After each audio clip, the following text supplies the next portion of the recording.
All right, let's do it, baby. Thanks, man. All right, man. So I'm curious, Jake, where our stories kind of converged and separated, because basically we both are designers by trade. We both went to school for design. You're doing it now. And I would say my path differed a little bit, but I'm curious how you went from a kid being creative, as I assume you were, to now somebody who is running their own business, helping other people achieve goals. Where did that story start? What was your childhood like that brought you here? Yeah, so that's, oh man, if we go back in time. Well, to be fair, I grew up in a family with two moms. So it might be a little different than what, maybe a mom and dad typical family might be, but in my world growing up, both parents had creativity instilled inside what they were doing. And one mom was in pottery, so super, super creative, immersed into just arts and crafts and design and artistry and just creating things for fun. And then the other was actually a general contractor. And so you were into building and you were creating and you were problem solving, and it was technical, but it was also creative, but it had to kind of hold structures. And so in my life, that was kind of the foundation that I grew up with, was being able to imagine something in my head and then go create it and having building blocks to almost explore what my kind of imagination could do. And growing up, that kind of became like, in our house, it was one of those things where it was like, if you couldn't have it, you had to build it. And so there was always scraps sitting around in our workshops or, outside in the house. And so my first project that I remember, if I was like maybe 4 years old, was this little like duct tape box that had no duct tape on it. You had the cylinder that was cardboard, and you literally had to you duct tape the hinge on it. And so you're pulling this hinge up. And I remember writing a little screw box, 1-inch screws. And I remember putting duct tape on the bottom, and I had this little screw box when I was 4 years old with like 1-inch screws. That's like as early as I can remember, like creativity started for me. And ever since then, it just started to become a building block. And I always loved almost like projects that allowed me to like mess up. And I was always pulling apart things. So, parents, family would buy me maybe a race car. Well, that race car wasn't a race car. A month later, that race car was like, one tire, and then those 3 tires were put back in some other format, and it didn't work, but it was kind of cool. So, and I talked about this in my first episode, and it's the idea that creativity as a kid is boundless. You have no walls, no boundaries. Everything is feasible to a kid. And we learn those boundaries. There are things that have been taught to us by our families or by society. We start to become constrained by our environment. When do you feel like you had that happen, or do you feel like because your parents were in this creative space, was it ever taught to you that A plus B has to equal C, or you have to take this wood to create this object, or you have to screw it together versus nail it together? Were you ever taught that, or was it always an open book? Yeah, I love that question. I actually vividly kind of remember points throughout my life where society said, no, you can't do that. Like, I actually remember those points where, it was almost like rules, constraints, like in the real world. And it wasn't even just like, you can't do X equals Y. It's not right. Like, the perception is that's the rule, don't break the rule. And creativity as like you're almost like equipped with this, not a weapon of violence, but a weapon of, what can I do with this, right? So you almost have this tool that you're utilizing. And I do remember using that tool and almost having to like poke holes. I was almost like a rebel growing up. And I don't know why, but I went to a really great school. It was a Quaker private school, and the foundations of values were instilled to me. And so at least the moral compass was pointed in the right direction, but having then creativity as a tool for me to be able to grow and learn and explore and discover and do all these crazy things was my way of learning how the world works. And I do remember a project where I was in maybe a freshman or sophomore in high school, and it was a geometry class that I was taking. And the project was, I don't actually remember what the project was. The project was like, you had to go create something, And I went, you know what, screw this. I don't even know what the project is, but I want to build my house out of plexiglass. And so I like changed the brief. I don't know why, right? It's just one of those things you grow up doing. So don't I go, and I didn't know what I was doing. I remember there was Google SketchUp back in the day before it turned into a really good architectural program. It was kind of more of a loose engine to be able to create fluid walls and to create a 3D model. Well, anyway, I used that as the backbone. And I took pictures of my house outside, and I remember going out and measuring with a tape measure every single wall. There was 3 inches, 4 inches of snow on the ground, and I remember, hanging up on the side of the wall. And my mom said, "What are you doing out there?" And I was like, "Hold on, Mom, I'll be in for dinner pretty soon." And so anyway, I print out all those pictures. I would take a picture, and then I would go measure it, and then I would draw what those measurements were, and I'd come in, and then we went and bought a bunch of plexiglass, chucked it on the table, right, and we're in the living room, and I'm just cutting out all these pieces, building this plexiglass model of my house. And I want to say it was yay big, 2 feet by like 3 feet or something like that, and it was pretty tall. We had a really cool house kind of growing up, and I remember presenting that to the teacher, and he was like, "You didn't build that."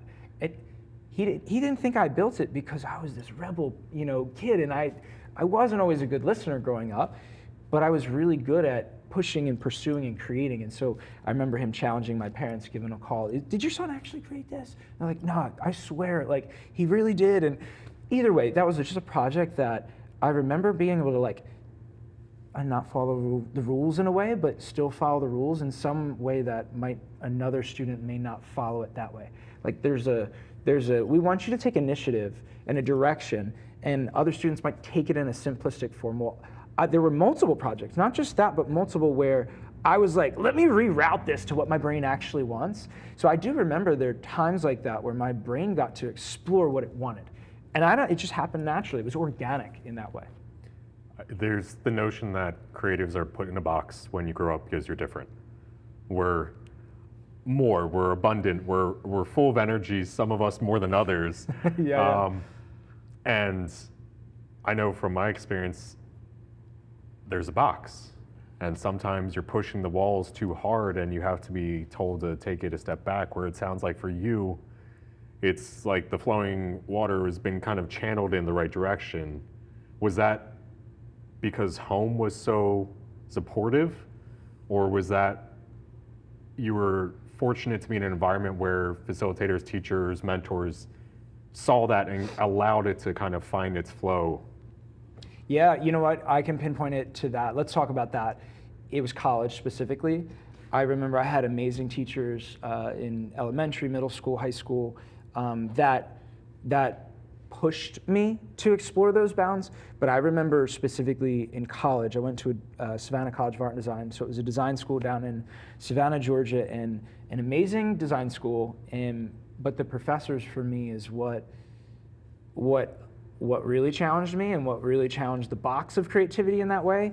I remember projects where I personally wanted X to equal 7 or something. Like I needed there to be an answer, because in school as you're growing up, you're learning the equation and you're learning the process and you're learning the answer and you're memorizing it, and you have to then spit that out on a test.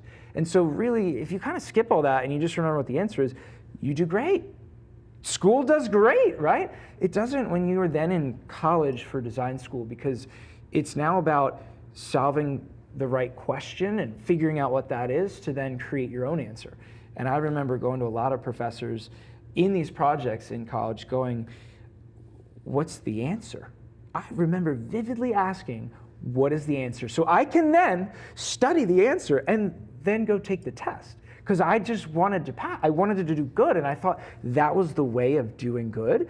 And that, if you can kind of think through, like that's what a lot of the educational system might give you in the society means, is saying, hey, we're taught to be in this repeatable system, to have an answer, and it's rudimentary, and that's what it is every single time. Let's learn that structure so that way we can fit within the norms of society, not saying, hey, I want you to learn how to think and be your own driver of what the problem in the equation could be.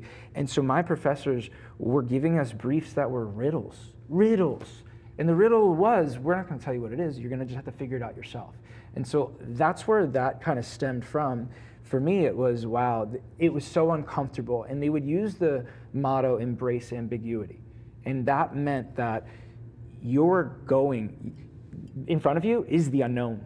And the only way through the answer is for you to take steps forward and just trust the process and trust the creativity and trust the foundation of asking the right questions for you to then uncover the why, for you to boil down all the things down to the core essence and allow creativity to take over, because that then would solve a very meaningful solution and solve a problem at the end of the day.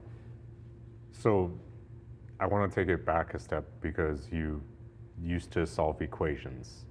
And you said you were trying to just get the grade. Who were you getting the good grades for? Who was it that Jake was? Mom 1 and mom 2. Society. How about just the perception of what you think success is? And if I were to even tie that to, if we want to we'll skip ahead to business at some point, but that's what success was for me as well, was the validation of others. So as you're trying to maybe shine as you're growing up, for me personally, getting a good grade meant success. And that meant, doing well in school. Parents are cool with you can do whatever you want once you got the A or the B or whatever. And I was more of a B, maybe a little bit of a C student. There was an A or two, but I wasn't that, academically intelligent in that sense on paper. So how does the formal education, you said you were in design adjacent schools throughout, how did that get you to going to SCAD and the design school to pursue industrial design? How did that become the answer to how you're going to pursue this creativity and this venture as an adult in the real world? I think what it did was it actually it strengthened the internal voice for me to be able to have confidence in trusting my own gut. That's hands down what it was. And it got sculpted and shaped by the mentors and the people along the way to reflect the mirror back on me as I was going through, not for them to tell me the answer, because there's been a lot of pivotal from professors and mentors and friends and everyone that have always shined a light and said, hey, what about this and what about this? And really what that was a time of reflection for me to be able to see, what am I actually doing? I'm doing these things, but what does it actually mean for me? And what am I actually observing or absorbing from it? And what does it mean for me? And I think there's all these pivotal moments that are starting to shape the unique view that I have on the world. And that is what allowed me to kind of break through maybe the constraints of certain things that we might perceive is in the real world, whatever that rule is, whatever that line is. And even when it comes to clients, for example, even to today, if everyone is going in the direction over here, maybe the real answer is, well, what if we went against the grain over here? Because no one's over there. Is that an opportunity? What was that turning point? What was that green light moment where you said, okay, it's not just that I can get away with it in school and I can be the one pushing the boundaries. When did you know that that could be a career or your potential future? When that was, again, greenlit to, hey, I can do this and I can make this my future. Because it's one thing to go to school for design. Yeah. We obviously, how that's the A to B to C trajectory to get into a world of design as a professional. But when did that moment happen where you're like, no, I don't have to go work, because you didn't. I don't have to go work for Corporation A. Right. I can get into it on my own and say, hey, I'm confident enough to go do this. Because that's, I think, the biggest thing. We'll get into what you do now with Touchpoint Design, but you got there. Yeah. You took it from, I'm a creative kid I know what I'm good at, to I can be a creative professional and do this for the rest of my life because I have the skill sets and the confidence and the ability to pursue that. Right. The day that I bet on myself. What was that day? So 2 years into business, I realized that the business wasn't profitable and working in a sustainable way for me to actually live and create a career out of this.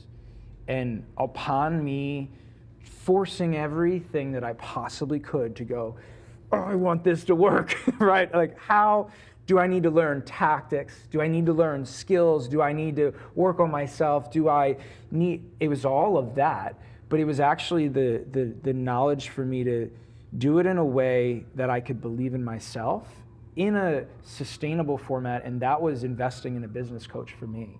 And so 2 years in, I was in this pivotal moment where I was like, I'm doing great work.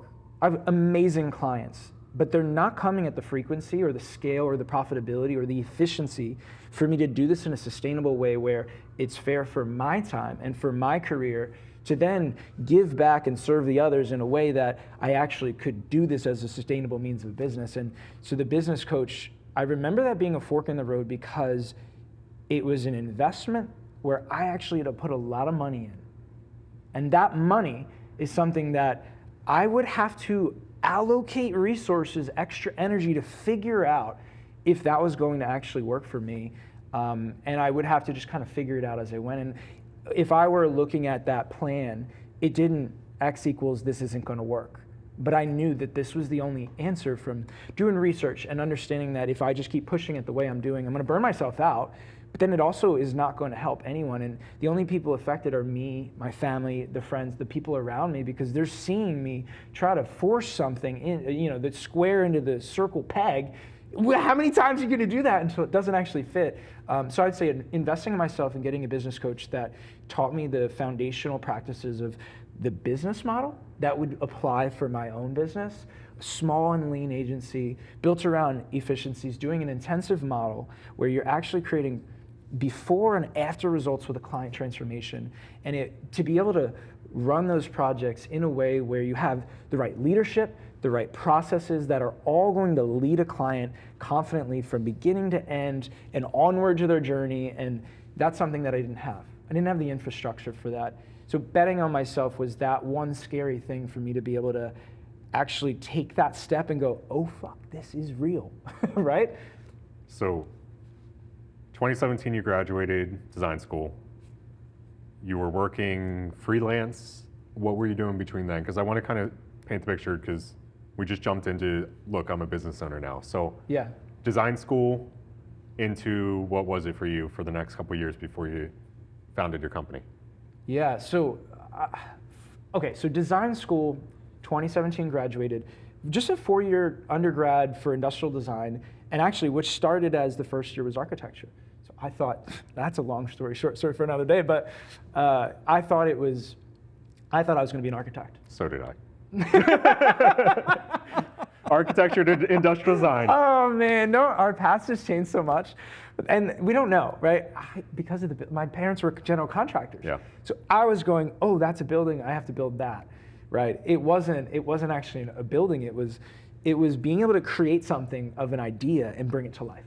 And that's different than architecture, in terms of how the execution and the format works. Because architecture to me was very much, here's the box, let's design within the box. Yep. Here's the building codes, here's the rules, here's the you can't build the hill over here and the building over there. That's not where it lives. Well, and there's an aspect to having constraints is so empowering. I talked about that too, and it's the idea that there's something about having constraints. For me, it was building furniture in my parents' garage. Oh my gosh, yeah. Of limited tools, limited resources, limited time, limited space, that allows you to focus your energy on specific things that resulted in outcomes.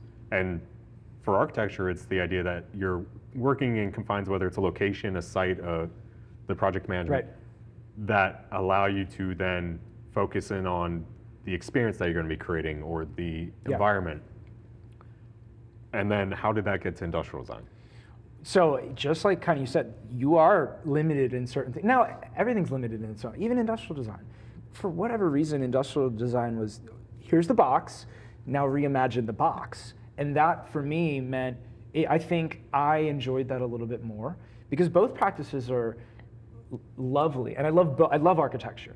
But for me, industrial design felt a little bit more connected to the soul because it was looser in terms of the lines of creativity and where it could morph. And I also just loved building. Architecture was very much heavy on the front end of all the technical aspects, and there was so much creativity involved. But industrial design almost like relied on the problem-solving pieces and then fabricating it. And part of that fabrication was the messy part, and you're in the messy middle with it, and you're trying to, you're learning how to use these materials to create something. And anyway, I think that was more of the process that I started to love. And throughout, once I had graduated with industrial design, I guess I thought the career, you know what, to be honest, I didn't know what I thought the career was going to be. And I remember a lot of people about junior year start to feel the pressure in the chills of your skin where, what are you going to do when you graduate? Where are you going to go? Oh, are you going to niche in this, niche in that? Are you toy designer? Are you going to be in the phones? Are you car designer? Well, you have to prove that it was a worthwhile education, right? Well, and everyone is going down the list of what they're doing. And I'm like, should I just grab one and do it? Or should I attach myself to something I don't believe in? Or do I just stand here and wait until something comes? And I think for me, I didn't feel confident no matter what I picked. And part of that was like when you're building your portfolio outside of school or in school and you're trying to go, what should I apply for?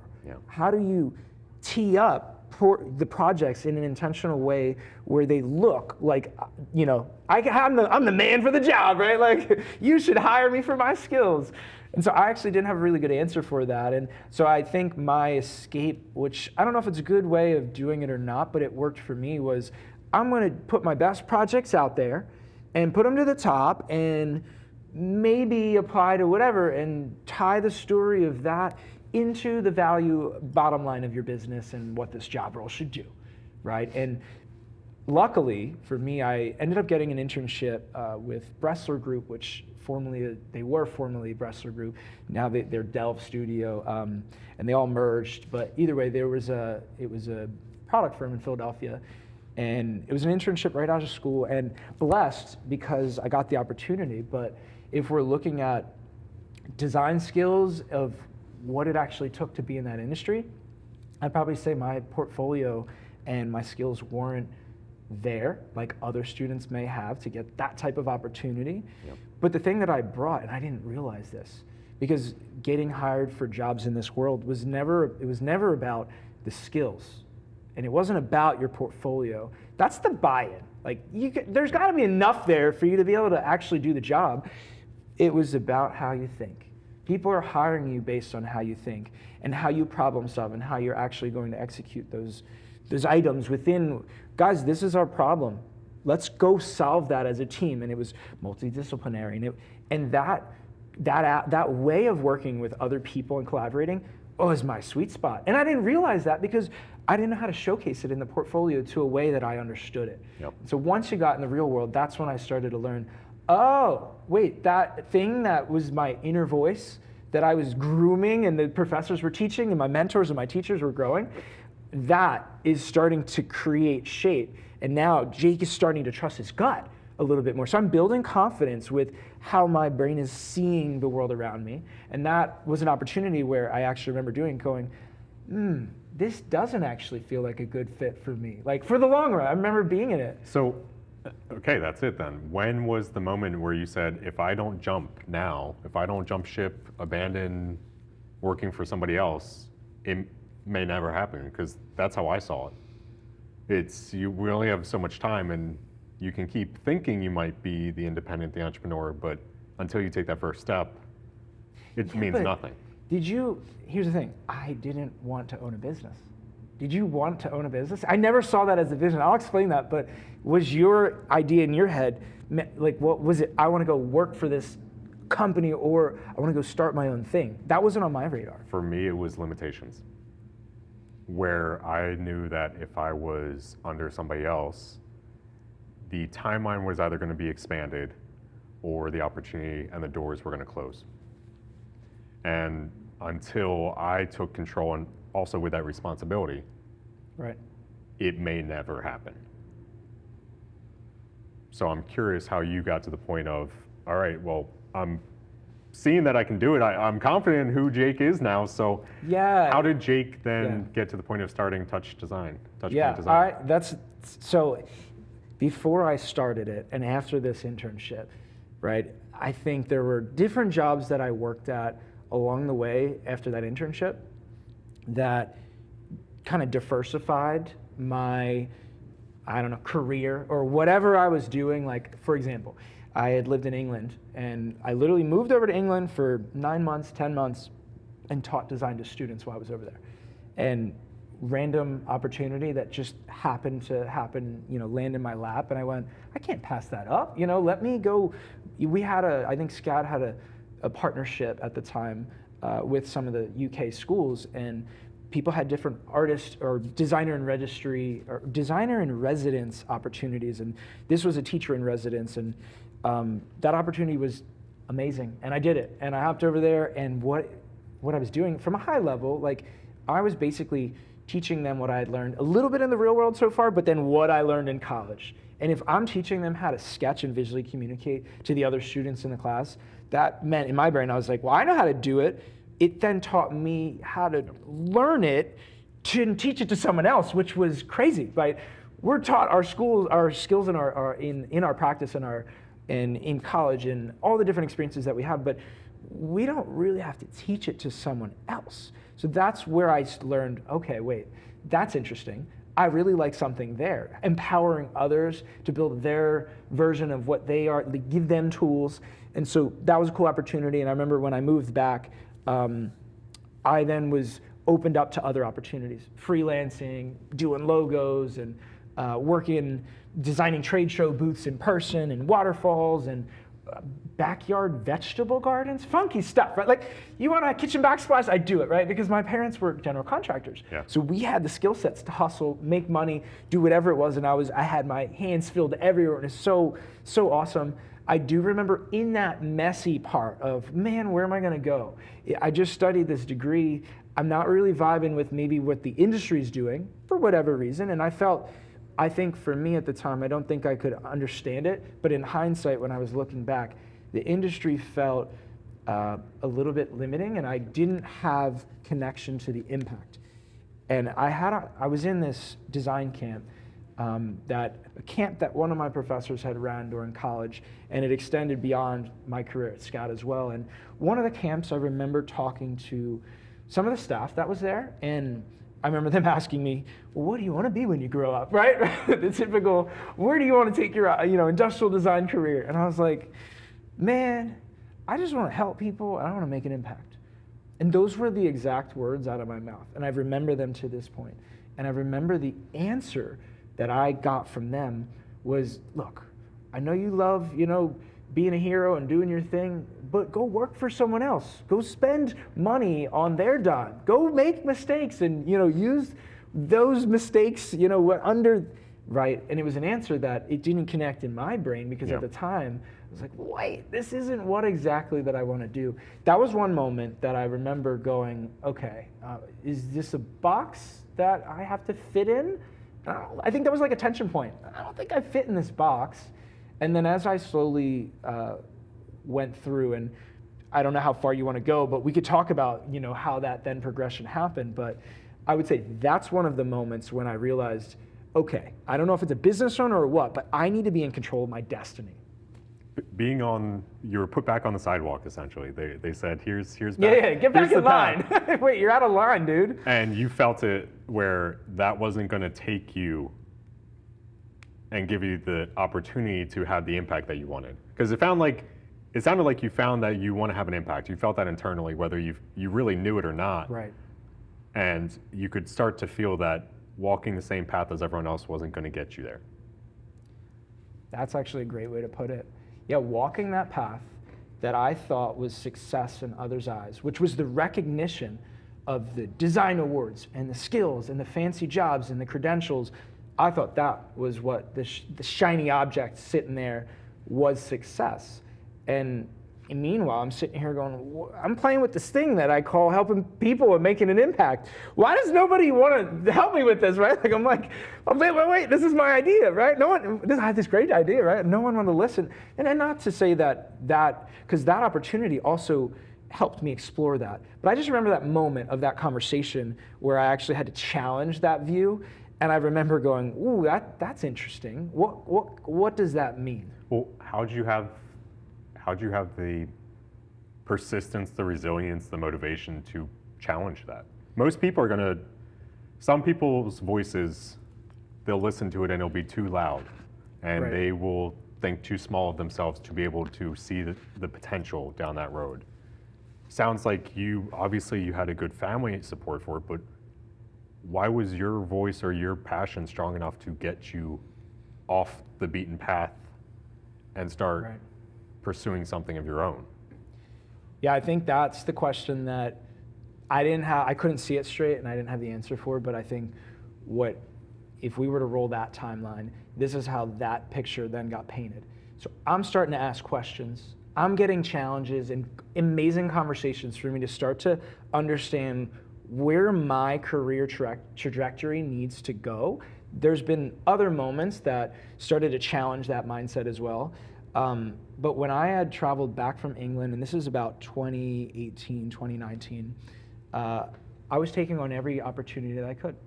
And I always had opportunities. I was freelancing, and so like I said, I was doing a lot of the logos, and I was doing a lot of the trade show booths, and I had different contractors and different clientele and people because I was just so connected to my community. And that was something, actually that was the core of who I was and how I was always creating conversations, and that was the foundation of the business as well. So I always had relationships with people. I remember running into my high school history teacher, Brian Coors. And I remember I was at this coffee shop and I'm like, Brian! And he's like, oh man, here we go. And I loved him, he loved me, we were amazing. And I don't know, out of the blue, he lived a little local, so I ran into him there, and we're having the small talk, chit chat, back and forth. What are you up to? What are you up to? Blah, blah, blah. And I was like, man, I just got back from England, and I'm doing this, and I'm doing that. And as he's looking at me, he's like, dude, do you own your own business? Like, what are you doing? And I'm like, well, no, but what? And I'm having these like dialogues, and he's saying, why don't you just own your own business? Like, you're doing it already. And he's like, I'm like, no, I would never. Like, I don't want to be that car salesman that sells you something you don't need. Like, in my head, that was the perception. And I remember him saying, he was challenging that. And the Yoda guide that's along the way of the journey, he was definitely that for me. And there was someone else as well, I remember along the journey, but that conversation, he was like, you're already selling yourself. You already have the clientele. You already have the confidence that you're doing the work. Just put a package on it and say, let me do this same service, but let me run it as a business, which was an agency, which I thought was a studio, which I thought was like the backyard. Here's Jake in his own, and slowly I started to build the confidence from that conversation for me to go, okay, well, what happens next? Does anyone know an accountant? If I were to open this business, how does it go from here? And so it slowly started from that, of people trying to, reflect to me what I was already doing. And then from there, found an accountant, signed on the dotted line. Which it wasn't even Touchpoint Design at the time, it was KP Unleashed. My brain, let me create a name that, is empowering to me. And then a week later, I changed it. And I remember calling the accountant. No, I got a better idea. He's like, bro, you already signed on the dotted line. so he did file it as a DBA for me. But that is how Touchpoint physically started. And the next contract that I got, I signed it as Touchpoint doing business. So that was the buy-in ticket for me. All right, so I'm sitting down with Jacob Kleinman Phillips, a brand design strategist and founder of Touchpoint Design, and I wanted to ask you, so we got to the point where we talked about your education. You started a business. Yeah, I did, yeah. Tell me about what the business does, who are you serving, and how did it come about? Yeah, so Touchpoint Design, which we spoke about a little earlier, how it actually was a DBA, It was a little different name. Touchpoint Design is a design agency that helps passionate, purpose-driven small businesses, but also nonprofits, help them transform their mission into a movement. And we do it by actually helping create clarity and confidence for them in their message, and also a brand identity that is going to reflect them. And a big thing that you say, again, is brands people can rally behind.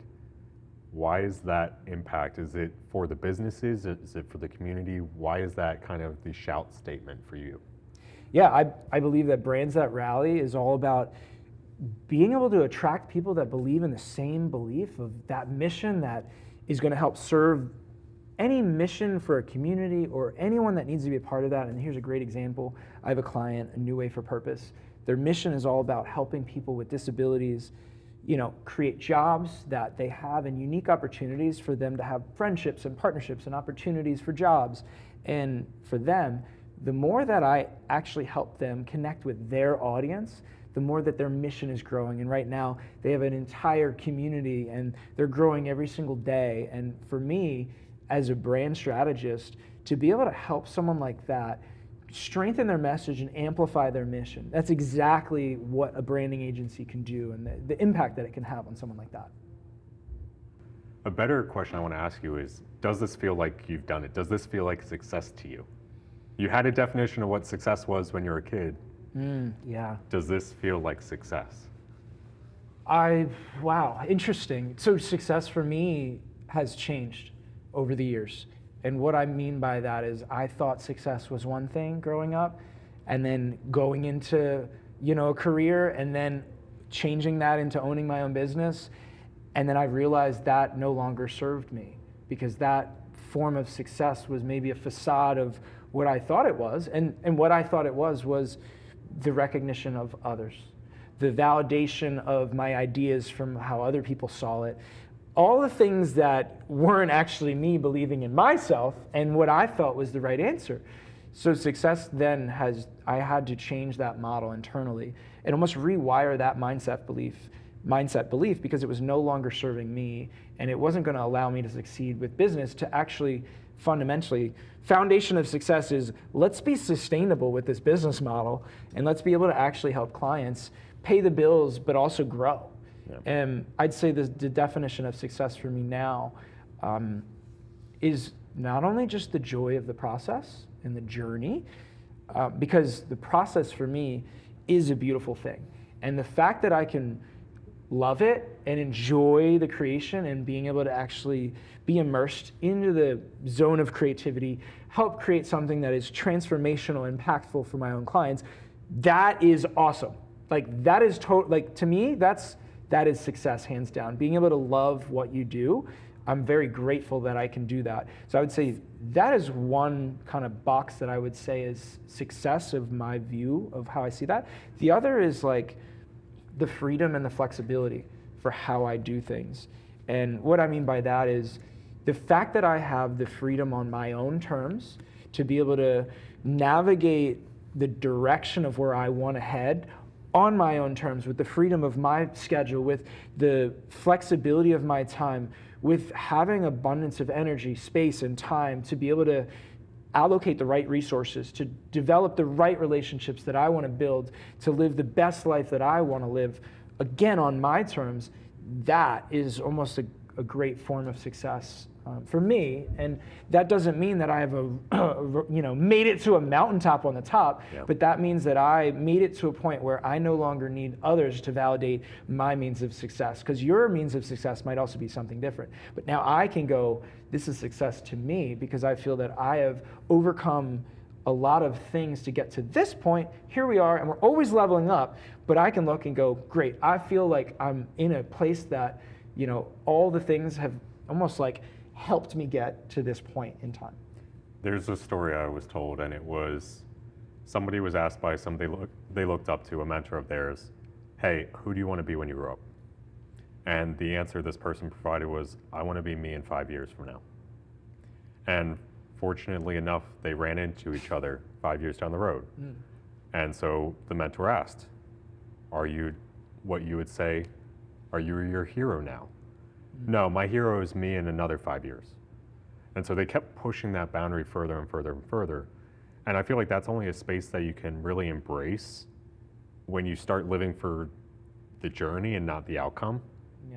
Because if you can keep pushing your goals, like you said now, where you keep growing bigger and bigger and bigger, that is constantly causing you to redefine yourself and everything about you every few years to keep pursuing something bigger. Yeah. But that only comes because you've learned to find it from within. It's not defined by somebody else anymore. It's your own goal set by yourself. So what I want to ask about though is, you had the business coach, that was pivotal. Yeah. Where was the messy middle? We're still in it, but go ahead. No, kidding. Before the point of, what was the hardest point in your business when you were freelancing to starting where you are now? Or maybe there was a crux during the business What has been the hardest barriers that you've had to work through, push through, and overcome? Yeah, I think a lot of, well, the hardest thing for anyone to overcome owning your own business is yourself. Hands down. Yeah. And what I mean by that is when you own a business, you actually have to face a lot of hard things, including looking back at yourself. And yourself, a lot of the times, is what is stopping you from achieving or doing or creating, because you have to do some hard things in business. Everything is uncomfortable. You might have to speak about yourself. No one wants to talk about themselves. Everyone hates that. You might have to get on a stage and, share ideas that can help grow others. You might not have confidence in your ideas. You might want to have to write a book one day, speak on a spot, do your own podcast. Start to actually create workshops that can profoundly help develop and strengthen other people's business models and ideas and transformations. You then have to be confident in the practice and your expertise and the foundation of your philosophy for those workshops to actually be effective, which means you then have to believe in yourself along the way. And one of the hardest things, as much as people, again, with an amazing support system and a great family and an awesome education and all these things to be able to create you this foundation. Everyone's holding a ladder for you to, and you're standing at the top. You have and they're to like, climb it. go, go, go, you got this, right? And you're looking at they're like, I'm the one reaching up. You're not. I have to take that next step, which means I have to believe in myself to be able to hold that. I believe in you guys holding that ladder, but I'm the one who has to take the step. And so for me, a lot of the hardest things were me having to look deep inside and go, okay, I actually have to do these hard things right now. And for me, a lot of those things and having a business coach had me tap into some of the early on things in my childhood and even growing up where you started to develop mechanisms of behavior around certain behaviors of maybe you dealt with trauma here, maybe you had a hard situation here. How did you then respond? And a lot of my responses became patterns, and those patterns became the strengths. And those strengths, now if I were to utilize those strengths and understand them, the pain, the fears, the mechanisms of habit, now I can use that as a form of creating strength in my business. Because now I can lean into that. Actually, not only can I lean into that, that's what I'm really good at. Now that's my super strength. If I speak about that super strength, there might be others that have that super strength. Now we're best friends. Now if the clear image that I have of my message to allow you to understand your pain points and mine, we're best buddies. That best bud might be a client of mine, right? So in that form, when you conquer some of those internal things, now you profoundly can achieve so much more and you're no longer in your way.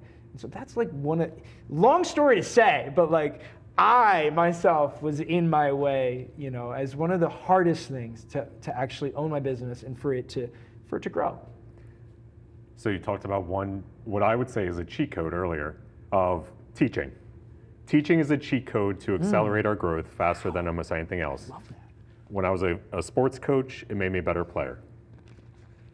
When I started hiring agents, it made me a better producer. That's something that you touched on earlier of when you were teaching students, that made you a better designer. What are some other cheat codes that have helped you up to this point? I'll share one principle that stuck out to me that became a cheat. Actually, it is a cheat code for rewiring mindset shifts and rewiring limiting beliefs. And for me, I remember if I were to lose a sale because a client didn't close or they went with a different agency, I would take that personally. Yep. And I was like, oh my God, am I not enough for you? Is it me? Is it the business? Is it them? And I was taking all of those things in a negative connotation, and I couldn't pull that out of my head and disconnect it. And I don't know if have you ever heard of Julia Pimsleur? No. Her practices, she's very influential in the space of therapy and mindset shifts and growth internally. And she teaches these principles. And I remember she was in a workshop one time, and I had been a part of her workshop. And she was teaching this principle called mind the gap. And mind the gap, I don't know if you've ever been to England, but because I had lived there for a year, when you're getting on public transportation and you're joining the train, you'll hear this British accent in the back say, "Mind the gap, please." And they'll say it over and over again. And when she said that was the principle, I'm like, what? That's great. I remember that, right? And I already excited about it. But the actual approach for it stuck with me the most. And at the time, I didn't understand it fully because it was a concept that I've never actually truly, you don't get it right off the bat. But for me, here's what happened. As a tool for me to be able to take a limiting belief, which I'm not good enough, right? Tear that apart in pieces, rewire it and go, I am good enough. This is the mind the gap, is taking the real world situation. And let's take an example. If you were to message a client and they never emailed you back, you could have a whole bunch of scenarios in your head that are negative thought process of, man, they ignored me on purpose, or maybe, they never wanted to respond to me, or I'm not good enough. Whatever those negative thought processes are, that's your reaction to it. And then you have the facts. You sent the email to the person at 3 o'clock on a Thursday. And then you have the third pillar. And imagine 3 different, sides of this. Third pillar is, what are the positive outlooks?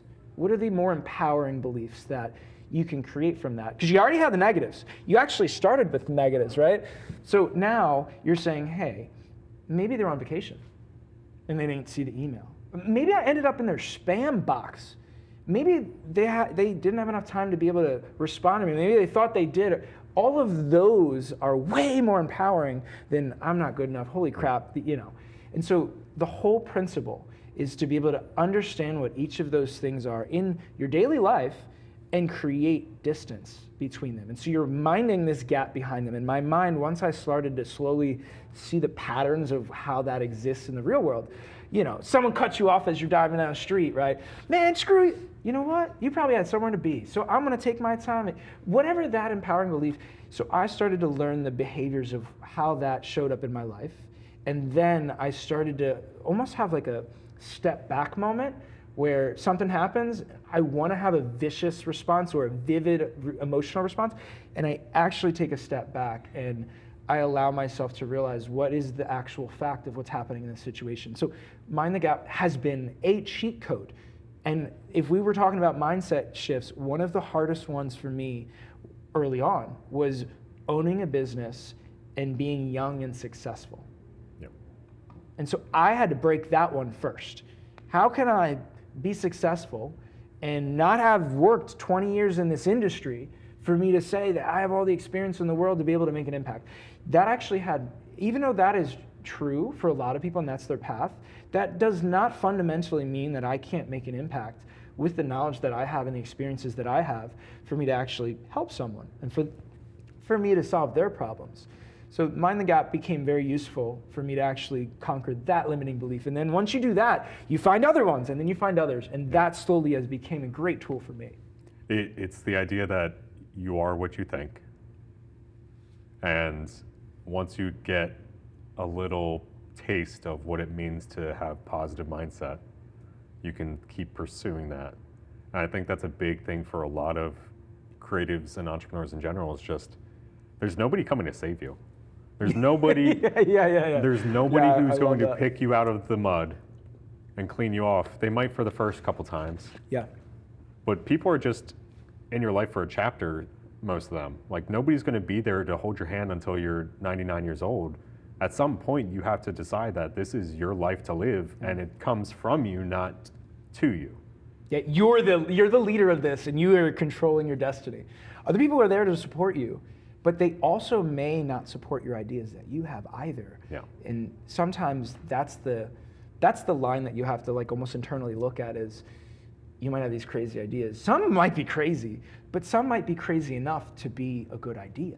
And no one will believe in it early on either. And a lot of people, for a lot of the things that I wanted to pursue, didn't see it the same way that I did. And I do remember having to be intentional with what I curated, what I listened to, what I absorbed, what I consumed in the world.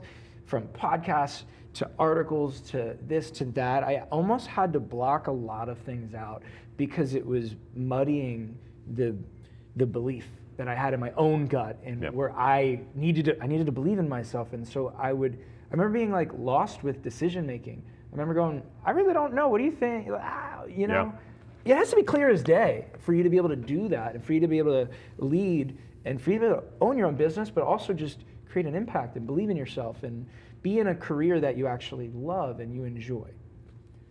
So where are you taking it? You have the business now. What's 2026 look like? What does the future look like?